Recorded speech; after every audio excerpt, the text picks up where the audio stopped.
Welcome back to Free Founders, where we share actionable lessons from the world's best solopreneurs and small business owners. This is for aspiring entrepreneurs who want proven strategies to go from zero to first sale and onwards to scale and enjoy the freedom that comes along with it. My guest today is Călin Balea. He's had more than 10 years experience in UX UI, was a Toptal freelancer who only accept the top 3% of freelancers, so impressive there, and now runs Contrast Studio, a design agency he scaled to $20,000 per month in just a year. There are a lot of design agencies. Building one that stands out and creates a great lifestyle, a great business for a founder is really tough. Calin's managed to do that, and that's why I wanted to hear his story today. Expect to learn how to transition from freelance to actually launching a profitable agency. Calin, let's jump in and welcome to the podcast. Thank you. Thank you for having me on. Let's talk freelancing, controversial topic. Quote, a freelancer is not an entrepreneur is something I saw on LinkedIn this week. What do you think about that statement? Well, I think you get into semantics a bit. How do you define an entrepreneur or a freelancer? I think the term solopreneur has become quite popular nowadays for good reason, because in order to be a good freelancer, because you're essentially a business of one, you need to have some entrepreneurial traits to make it work and make it a successful business. If we define a entrepreneur as a Bezos type, not really. A freelancer doesn't think that way, doesn't want to build a billion-dollar company and hire a bunch of people. They want to build a lifestyle business that is going to cater to their lifestyle and provide the financial security they want. But in order to achieve that, you still need to take your business seriously and think about it similar to how an entrepreneur, like especially an early stage entrepreneur, would do it. So partially agree, but there's some nuance there. Yeah, I think you're spot on. Product. I mean, we've had actually a similar path, which we'll talk about your path in a second. I always think of how do you productize yourself? I think it is dangerous, worse in fact, in many cases, to be a freelancer where you pray that a contract magically appears, or you just hope that a recruiter can find you a position, and then you're doing these sort of short-term roles, probably not much impact because you're just filling a gap in many cases, versus you as Calin representing this specific value, whether it's we help you implement product discovery for early stage fintech startups versus just I sort of do design, bit of everything, pray that somebody hires me. I think it's a very big difference. And I think you're psychologically, not just financially, it's going to be a very different journey. How do you think, because freelance is obviously the platform that has led to you now running an agency, let's say a sort of a fully fledged business, different type of business. Do you see that as a valuable step for people to take? Because obviously for many aspiring entrepreneurs, they go, well, starting a whole business is quite scary, but freelancing could be a good first step to make that happen. Would you agree with that or not? I definitely think it's a good strategy, especially if you're transitioning from working in the office to working remotely. It's good to get your feet wet and see how you do. And it's working alone is it's a different environment. So you need to get used to it. You need to have the right basics in place to make it work. If you're in the office, you have a bunch of things that help you be productive and stay focused. You have that space. I'm at work. I'm with all my colleagues. Everyone around me is working. Hopefully, that's how it should be, and that kind of pushes you in the right direction. But if you're at home, you don't have those, or if you don't create them, then it might be a struggle to be productive, stay focused, etc. Doing a bit of freelancing, I think, helps you get acclimated and see what's working, what's not working, and then you can transition into building more of a one-person business, let's say, being more of a solopreneur.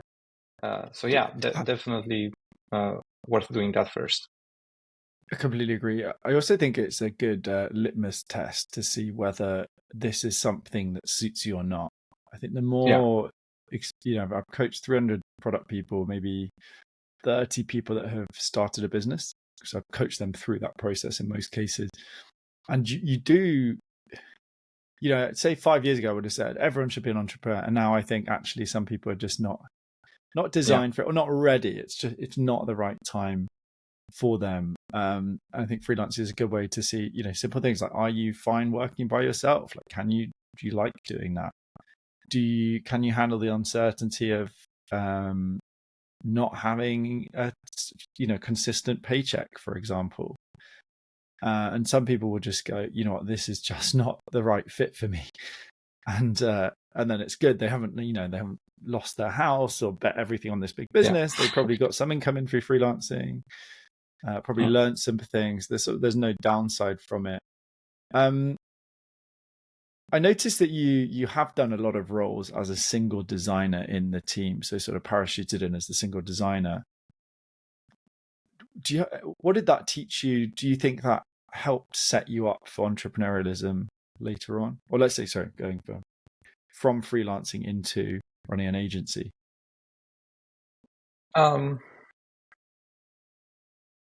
So there is, again, a bit of nuance there.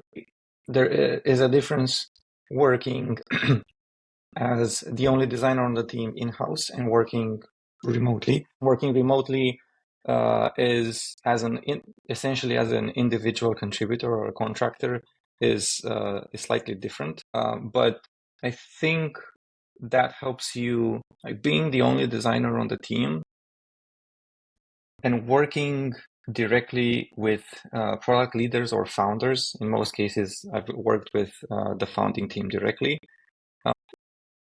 Teaches you to think about the design as the business leader in that case, or the product leader does, or the lead developer that is building it.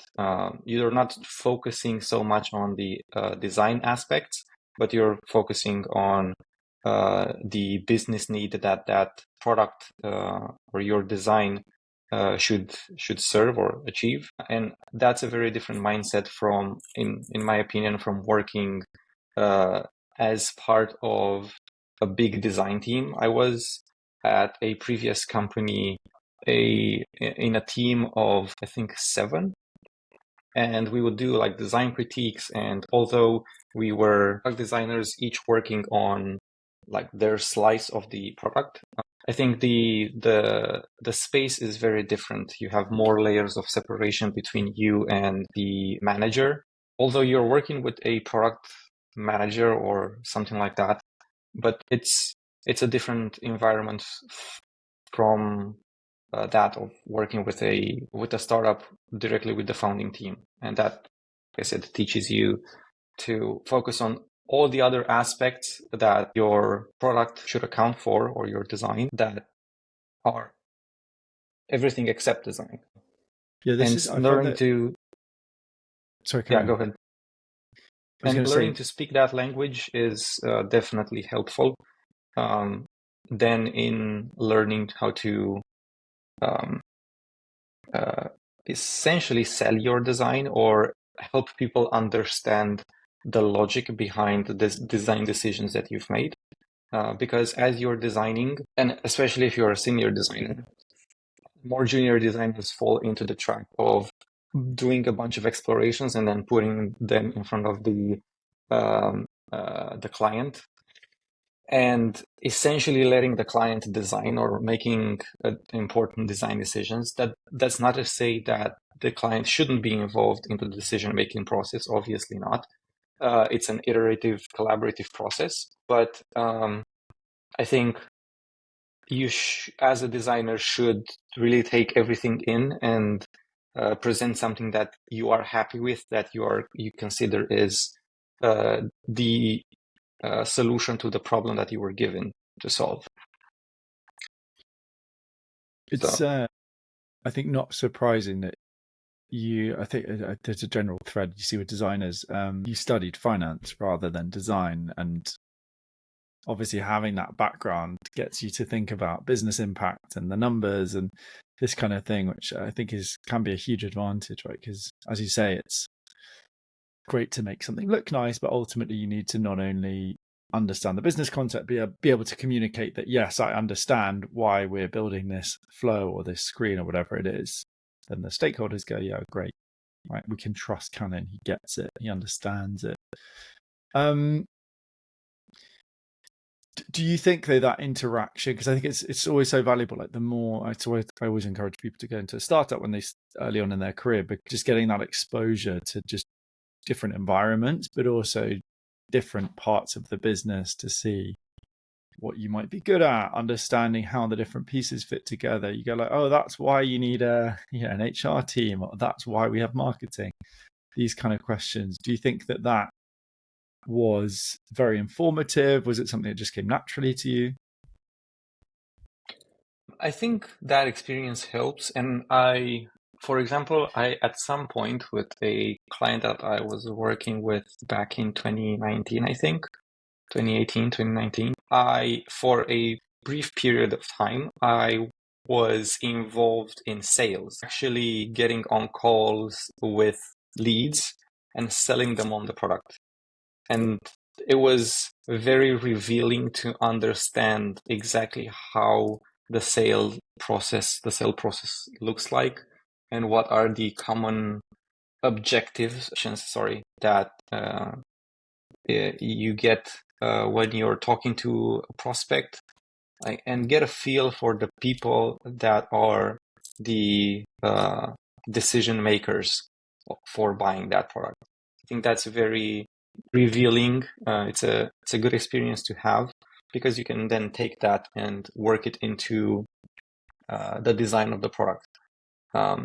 So having varied experience, not just with design, like knowing your craft is obviously important, but as a designer, you are a problem solver. And in order to solve those problems efficiently, you need to understand everyone's perspective and know your customers very well. And there is no substitute to doing that, other than talking to people and being there in the line of fire, and seeing how hard it is to get someone to buy your product, or Yeah, I think helping that's them such a see. Yeah, so a huge difference between just to say doing a discovery call where you're just speaking to user and there's nothing at yeah, stake for them, right? So whatever, and then actually getting them to pay for something is really difficult, and we have to really think about that. I think there's that yeah, concept of sort of whatever your role being T-shaped, right? So you go deep in one thing, which is design, and then more shallow, but have a decent understanding of all the other aspects, whether it's sales or business or operations, etc. yeah, How did you get into design? You studied finance, ended up as a designer. Tell me about that. yeah. It kind of happened in a way. So I was always interested in drawing and visual design, painting, visual arts, stuff like that. I played around with Photoshop when I was, I think, a teenager. I got it off a torrent, like a cracked version of Photoshop back in, I think, the early 2000s. And I played around with it. I liked it, and that kind of gave me the essential tools to then later, when I finished high school, I met a deaf caricature artist through a circumstance. And he was working essentially as an employee to another artist, doing a lot of his commissions. And I tried because because of his condition, he wasn't able to efficiently and clearly communicate with people. And that was a blocker in the way of getting his own clients and commissions and so on. So at first, I learned the basics of sign language from him and managed to communicate with him a bit more efficiently. And after I got to know him and understood his situation better, I said, let me just try to help him, see if we can get him some extra work, some clients. And that was the vehicle that kind of led me to the design career, because obviously you need some promotional materials, you need a logo, you need flyers, you need basic stuff like that. You need a website. And at first I tried to find people to help him with that, especially with web design. Like I said, I knew a bit of Photoshop, so I scraped something together for a couple of print materials, like a business card, a flyer, some basics like that. But when it came to the design of the website, it was very hard to find someone that I could afford that could do a decent job. And I got frustrated with it at some point and decided, hey, I'm just going to teach myself more and more, and I can do it myself. I was a student, so I had enough time aside from going to courses to teach myself Illustrator and then InDesign and the basics of design and so on. And because I had a natural inclination towards those things, it was pleasant. It was a sort of a hobby. And after I finished college, I didn't know exactly what I wanted to do next. I was looking at getting a job either in finance, either in design, or in digital marketing. Digital marketing because I also have done a course organized by Google Romania, and they had a partnership with the faculty that I was attending, and back in the day, the exam for paid ads, so you could take a certification that was paid, and they gave all the students there a voucher to take the exam for free. So they organized the courses. I attended the courses, and then at the end, I got my certification. So I said, okay, I know how to organize a Google Ads, like search ads campaign. And let me try to maybe. What made you choose though? So you had three options on the table. Why design versus the other two? Well, I kind of fell into it because the first job that I got was at a local design agency.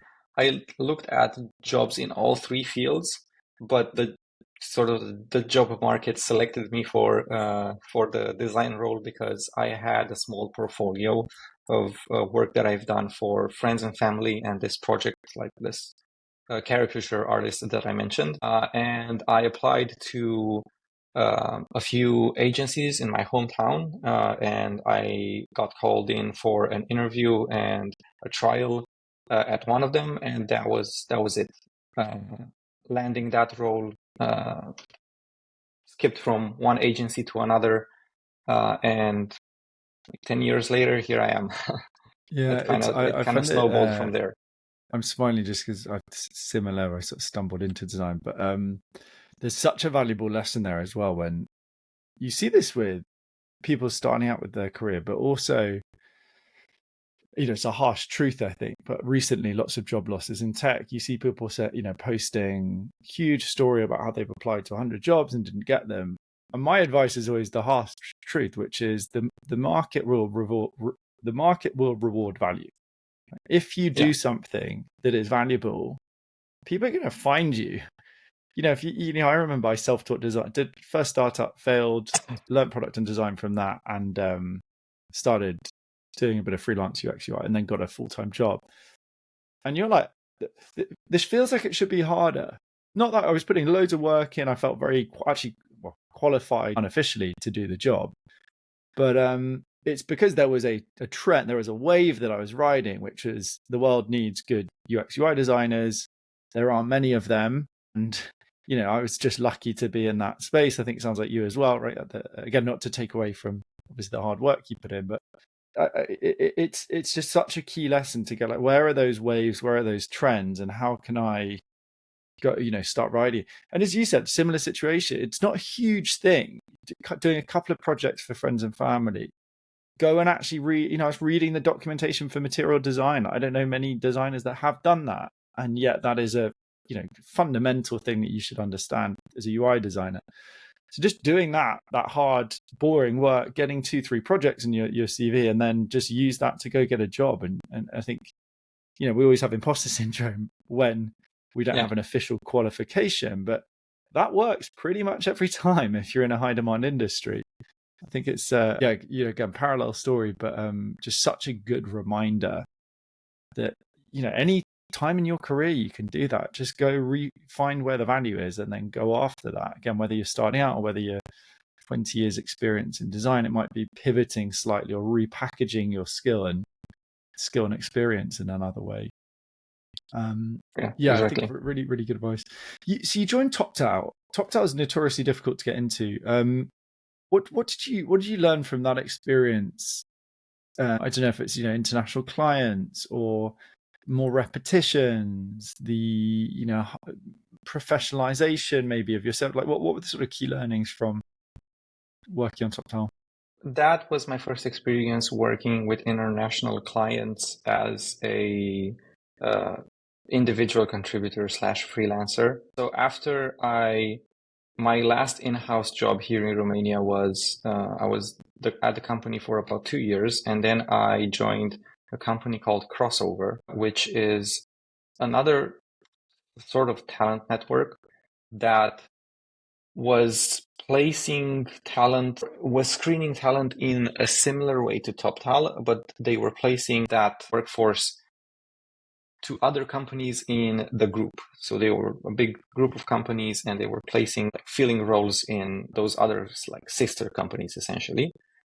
And that was in an international environment, but it was very similar to a in-house role. I was part of a team. I was working with other designers. I had a PM and working with them on different products.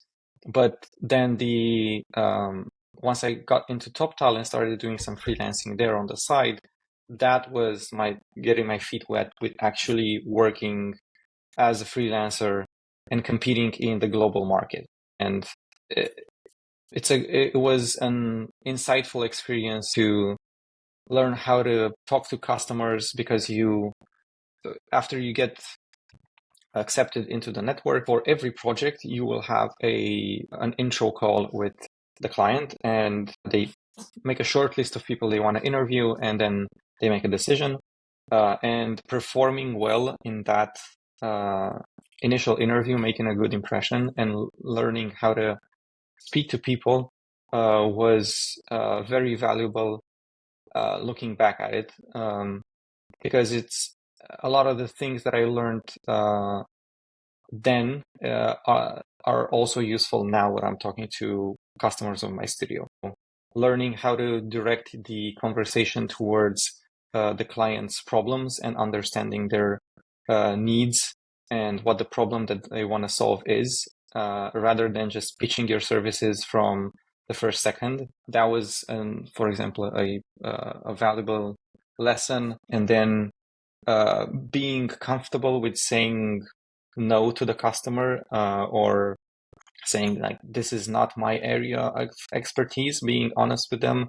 That's also valuable, because you don't want to take on a project that you cannot over deliver, and it's not going to be a pleasant experience for anyone. And even if you do that for financial reasons, I think that is also, there's an opportunity cost to taking every yes comes with a string of no's after it. So keeping yourself available for those opportunities that are a really good fit for your skill set or your interests is another good lesson that I learned. There are probably a bunch of other ones, but yeah, as soon as you I think said those that, are some I of the was key ones. thinking I definitely didn't do that for a while. I think I think I would do 3 years freelancing. Yeah, some projects just early on, just saying yes to everything, which I think you obviously need to do before you sort of get in demand. Yeah. And yeah, as you say, it's like, great, okay, you can get 3-month contract, it's going to pay the bills, get some good money in. But if it's not improving you, you're not able to deliver value, maybe the project's wrong. If there's not a good outcome, it's a lose-lose for everybody, right? They're not going to be happy, you're not going to be happy, and it's ultimately, wasting your time and their time. Yeah. I think that's a really good, very wise advice, is to really be aware of the opportunity cost of doing A means you can't do B, C, D. Yeah, How exactly. many repetitions were you getting per year? Like, how many projects did you do per year? Not a bunch. I don't remember a specific average, but because I was at first doing Toptal as a side hustle to my main role as like a full-time individual contributor, I got a few like short-term ones, but I was probably doing a few a year and leaning more towards longer-term projects. So some projects that would span a couple of months to 3 months, something like that. So still, yeah, we're Later, 4 to 10, 12 or so reps per year in terms probably, of yeah, repetition, in terms of different project, different yeah. clients. Okay, 10 nice. sounds high, probably 4 or 5 per Okay, year okay, yeah, is what I was doing, yeah. yeah. Which is a lot, though. When I think it's very difficult for at the other extreme, say an employee that's been in one company for the first, the 10 years of their career, 20 years, whatever. Just the exposure to other businesses, I think, it's very scary. Even just to change job is scary. I've had conversations with many people in that situation, let alone starting your own business. I think that repetitions is a thread I Yeah. see with successful entrepreneurs. I think just saying, okay, here's how businesses generally work, and starting to see a pattern, but also realizing like they don't have it figured out, and like they're not perfect. Therefore, maybe if I can have a go and sort of see where it goes, right? So I think there's that confidence aspect as well. Let's talk about the agency. What was the trigger? Because I think the thing I found with freelancing, what held me back for a while, is like it's really comfortable, right? It's, you do your billable hours. Generally, they're well paid because you are, the employee. They're not having to employ you and deal with all the social security and all that jazz. How did you firstly decide to start an agency? Why? Well, why did you start the agency? And secondly, what have been the main differences going from freelance to the agency model for you personally? So how I decided to start the studio, I think that was something that when I was working as an individual contributor, I was looking for contracts, long-term contracts, full-time with one client. And although that was completely fine for a long while, I kept thinking that I was keeping all my eggs in one basket and like my entire income was depending on one source, one client from one source of one stream of income. And I realized that I wasn't really building something bigger than myself or bigger than just my resume. Like you can add more projects to your resume, to your portfolio, but it's not, you're not building anything more than that. So I think starting to build a personal brand or a studio brand, whatever, is something that is then in time going to scale and provide more benefit than just the work that you individually are doing. Because as a studio, I can start outsourcing work. If I have too much work at one point, I can start outsourcing. If that continues and I figure out a good way, and I want to take on more clients, and I figure out a good way to have constant lead generation, then I can start scaling and turn this one person operation into a bigger company. So there's more optionality there, and there's more variety because you're not depending on keeping one customer happy. So it just seemed like a good strategic decision to diversify and get more clients. Yeah, it's interesting because you talked Like about a base of small clients rather than just one big client that takes up all my time. Yeah, I mean, I think it's interesting to, with solopreneurship particularly, talk about obviously, what makes sense business-wise, but also what makes sense for you personally. And just saying like, I like working on a diversity of projects. I don't like having that worry of if I've just got one big client, like what happens if they don't renew the contract, etc.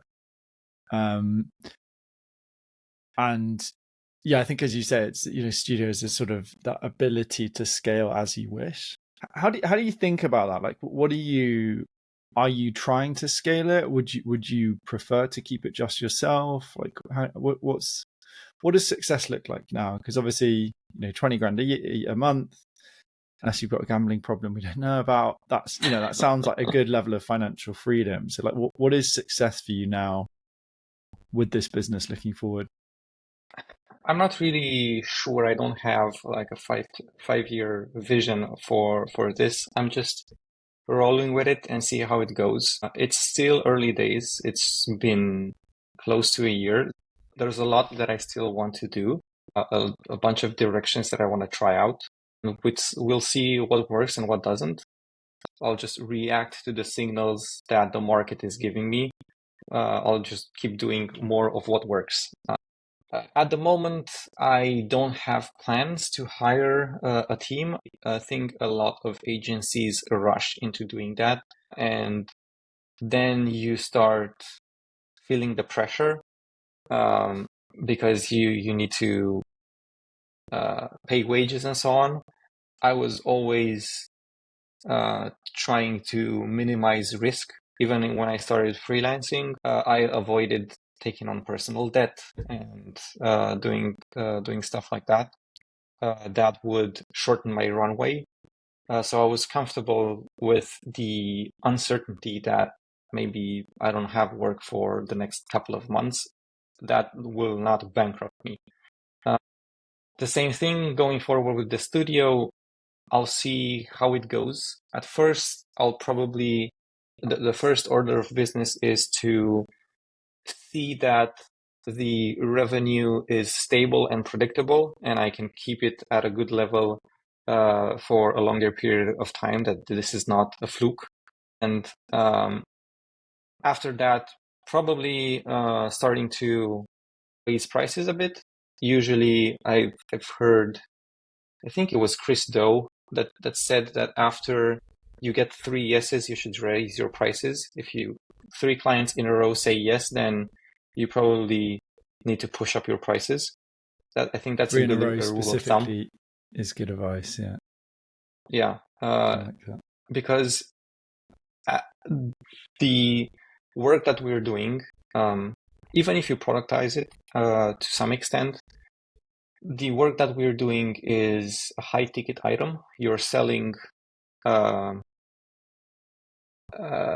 expensive service to very few people, a handful of people.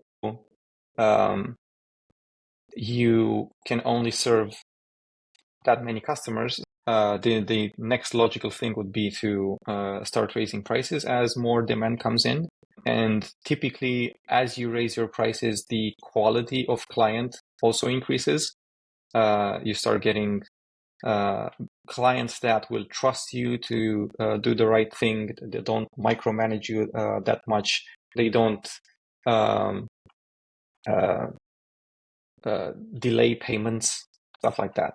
Usually people that afford to pay, I don't know, let's say 10K per month for a service are not really in a position where they need to pinch pennies. Mm-hmm. So financially and like strategically, I think makes a lot of sense to do that. And then when that kind of gets maxed out, probably looking at automating the studio, creating a small team of people that can handle the work so that that it doesn't all depend solely on me. I think that's the objective midterm, to take myself out of the day-to-day. Yeah, although I like pushing pixels and designing stuff, I think as I progress in my career, the value that I can provide is more in the strategy and thinking and creative direction, and not pushing pixels.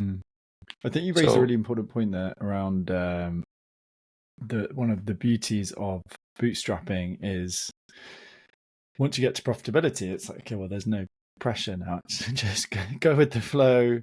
I think it's always helpful to have goals, some accountability, but like it's fine. I think it's very refreshing to hear that, because I think back to my first startup, it's like venture style, try and 10x every month, and you just don't enjoy the journey. And then what is the point? Because if it's just about money, you can make money doing anything. And it's really about just enjoying it and doing, going at a rate that pushing yourself whilst not overdoing it, I think, right? So growing, you've clearly got plans and ambitions, but not, as you're talking about it, you're not coming across stressed out or anxious, very calm and collected, which I think is, great to see. And I think what every founder should aspire to. There's a sweet spot between something that is too easy and it's boring, it's not engaging, and something that is too hard and becomes frustrating. There is that sweet spot of something that's challenging but also interesting, that you feel that you're making progress, but it's not so hard that you feel like your efforts are just a waste of time. There's a ancient Greek concept called eustress, which is this, right? There's two types of stress. There's the I'm overwhelmed, out of control, and then there's the I was thinking of like being in the gym, right? I'm pushing myself. I feel sort of good whilst challenging myself and feeling like I'm at my pushing limits and things. How exactly. It sounds like your funnel is really strong. So how have you consistently got, that's the dream for any freelancer, any agency, is consistently, clients coming every month and knowing that that's relatively predictable. How have you made that happen?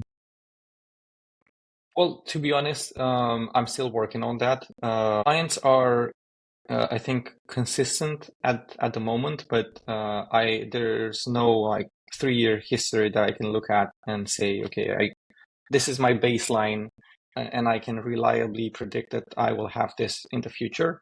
And I think that's very hard to do, especially in the economic environment that we are in. Especially I was going to say, because you launched last year, which in tech was just basically massive recession. So I think it's even more impressive that you are getting clients wanting to work with you. Well, it's an interesting time.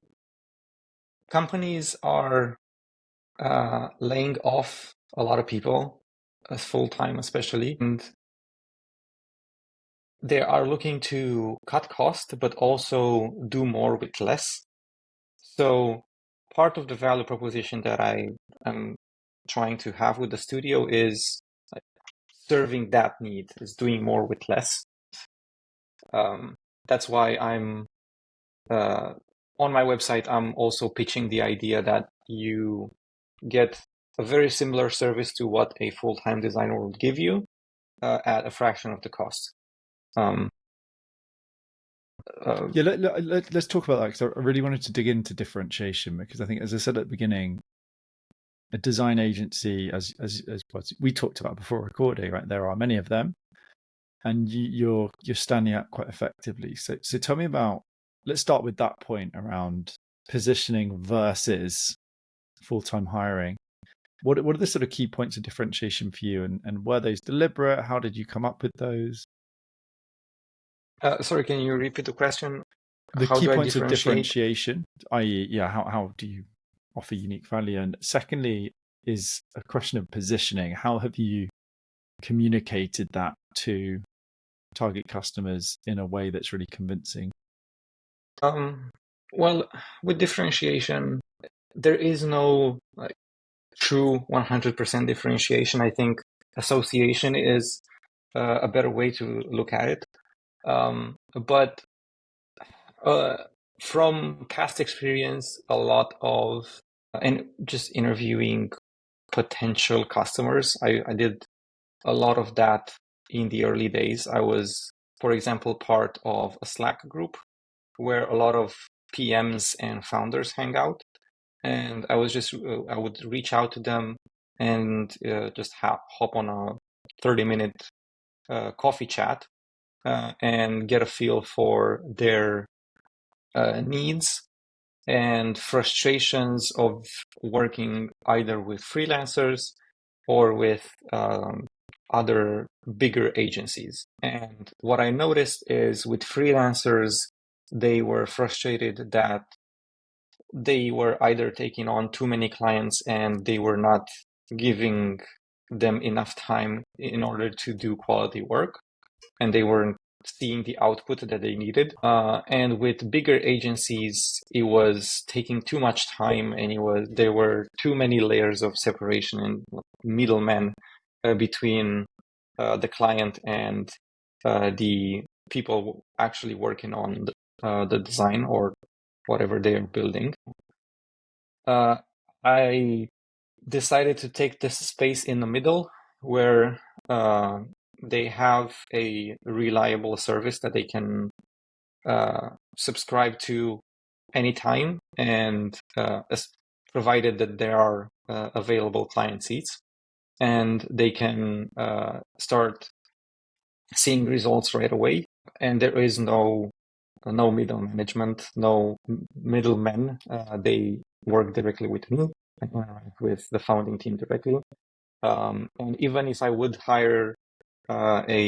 start hiring a team, I would probably hire senior people that could also manage the interaction with the client and work directly with them. Just being someone in the middle that passes on information and kind of filters things, I don't think that's adding a lot of value. It's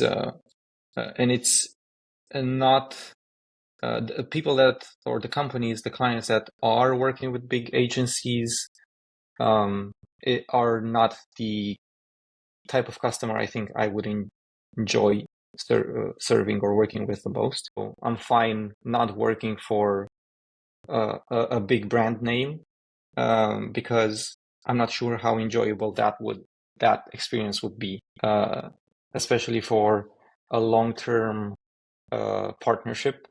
Maybe with a one-off project, you define your brief, you have a very clear set of deliverables, you give them a fixed price and you do it. But I'm building a relationship with my clients and working with them on their business long term. And that makes it much more enjoyable and fulfilling for me because I feel like I'm contributing towards their success, not just executing a design and feeling like a service provider or like a Yeah. tool in their hand. Yeah. A few really key points I want to just rehash there. I love that, like with differentiation, this is the way that I've always thought about it and teach it is, as you said, it's really actually quite simple. It is go speak to your target customer, understand the problems, flip them into positives, and then you package that into your sort of your listening, how you communicate it, but differentiation, like what are we going to focus on that's going to stand out. I love your website copy. Add a senior UX UI designer to your team in days, not weeks. The best part is 50% cheaper. So immediately you're going, okay, senior, you're getting someone that really knows their stuff. You're getting experience. Secondly, we're going to save you lots of time because you can onboard them in days, not weeks. Thirdly, it's 50% cheaper.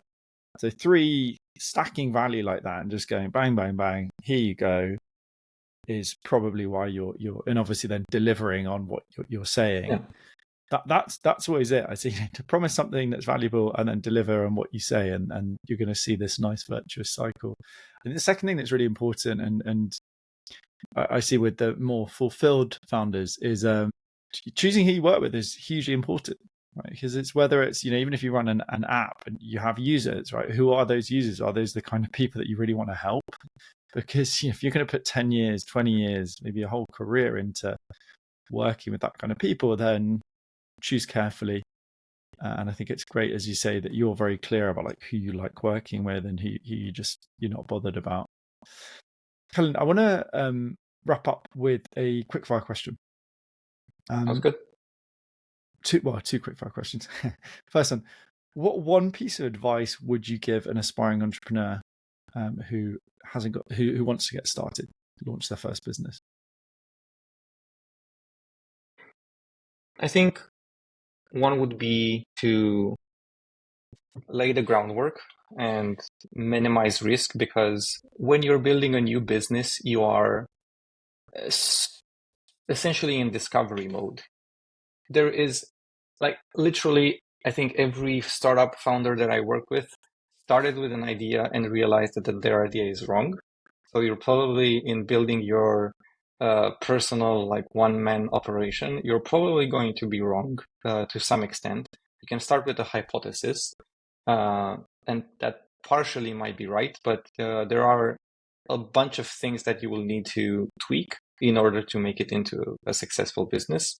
And that requires some degree of psychological safety. If you're stressing out over how you're going to pay your bills next month, then you don't have that space to maneuver and explore and see what works, because it takes some time. Being wise about the decisions you make before you start, I think, are important, so that you increase your odds of success by not being forced to quit too early. So that means, I don't know, everyone's situation is different, but that means getting a good nest egg in place. The rule of thumb is like 6 months of living expenses. Obviously, more than that is better. Getting all the basics of your work environment set up. So having a room there, like a home office, like a room dedicated just for working. So you're not working from your bed or your couch, because you're not going to be very productive, because that's in your mind. That's where when you're in that space, you're relaxing. So it's very hard to be productive if your environment doesn't cater to that. So I think that would be one lesson. And the other would be I think I was chatting with another designer on LinkedIn, and they mentioned this, and it's really true, to try to be your client's safest option, like a no-brainer option, and minimize risk for them. That's sort of a core tenet, or the name of the game in business, is to not get screwed and increase your chances of success by making calculated, high yield, low risk bets. Those are the best kind of bets to make. If you are a service provider, making sure that you are putting your client's mind at ease, so that they, when they need your service, they don't hesitate. That could come in many forms. Like you can offer, in my case, I'm offering a month-to-month subscription. So if they don't like it, they can quit anytime. On top of that, I'm offering a 2-week trial. If they want, if a month is too long, we can work together for a couple of weeks. That usually is enough for them to get a feel for who I am, what is the value that I can provide, and how quickly I can turn around designs and get the ball rolling for them. And on top of that, everything that they can see in the portfolio, and on top of that, all the testimonials that they can read on my Clutch profile. That platform does verified testimonials. So just stacking all those things kind of helps them put their mind at ease. And even if they take some amount of risk, if they try the service for a month or 2 weeks and they don't like it, that's much less expensive than trying to like spending days, weeks, maybe months to screen talent and hire someone and do all the paperwork, and then realize that they're not really a good fit. And then you go through all that struggle because someone committed full time to your company and now you need to let them go, and you're like maybe mentally dealing with that. Like, I don't want to ruin someone's life because I'm firing them now in this tough market, etc. Helping them minimize risk and being a safe option is something that I think everyone should keep in mind, especially nowadays with the tougher economic environment. Everyone is starting to look at how they're spending their budget much more carefully than before. Yeah, I agree with that. Good advice. Anywhere people can find you, follow you? I will obviously link through to Contrast Studio. I'm mostly active on LinkedIn. So go ahead and follow me there, or X/Twitter. I don't have a big following there, but if people start following you there, maybe I'll start posting content. But LinkedIn is the best one, I think, at least at the moment. Awesome. I'll link that through. Thanks so much, Calin. Yeah, interesting to hear your story. I think I've got some nice notes to put into practice myself as well. Thank you for listening to another episode of Freefounders. If you enjoyed this episode and want to get each shiny new episode straight to whatever platform you use to listen to your podcast, please subscribe using the subscribe button below. If you're feeling generous, why not share with a friend?